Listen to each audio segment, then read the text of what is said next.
వర్గాల్లోని ప్రజల ఆరోగ్యం పట్ల గౌరవ శాసనసభ్యులు తమ నియోజకవర్గంలోని ప్రజల ఆరోగ్య సంరక్షణ పట్ల ఆవేదన వెలిబుచ్చారు అధ్యక్ష. అయితే నేను చెప్పినట్టుగా ఈ అప్గ్రేడేషన్ ని 30 పడకల నుంచి 50 పడకలు కానీ 50 పడకల నుంచి 100 పడకలకి అనేక వీటిని ప్రమాణాలు తీసుకొని జాగ్రఫికల్ నీడ్ కానీ లేక లోకల్ ఎపిడెమియాలజీ కానీ లేదా డిసీజ్ బర్డన్ కానీ లేదా కమ్యూనిటీ రిక్వైర్మెంట్ ఇప్పటికే అనేక ఒక 39 ప్రతిపాదనలు కూడా ప్రభుత్వం దృష్టికి వచ్చాయి. వీటిని కూడా ఆర్థిక శాఖ ముందు ఉంచడం జరిగింది. అదేవిధంగా గౌరవ ముఖ్యమంత్రి గారి కూడా దృష్టికి కూడా తీసుకెళ్ళడం జరుగుతుంది.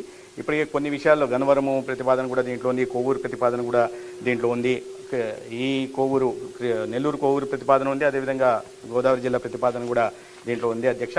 అదేవిధంగా ట్రామా సెంటర్ల గురించి అడిగారు. కేంద్ర ప్రభుత్వం ఇటీవల బడ్జెట్లో ప్రతి 100 కిలోమీటర్లకి ఒక ట్రామా సెంటర్ను నిర్మించాలని ఒక ప్రతిపాదన చేసింది అధ్యక్ష. దాని కారణంగా 0 అవర్లో ఎవరు కూడా ప్రాణాలు కోల్పోవడం, ఇప్పటికే STEMI segment elevated myocardial infarction కార్యక్రమం ద్వారా 0 అవర్లో ప్రాణాలను కాపాడే ప్రయత్నం చేస్తున్నాం.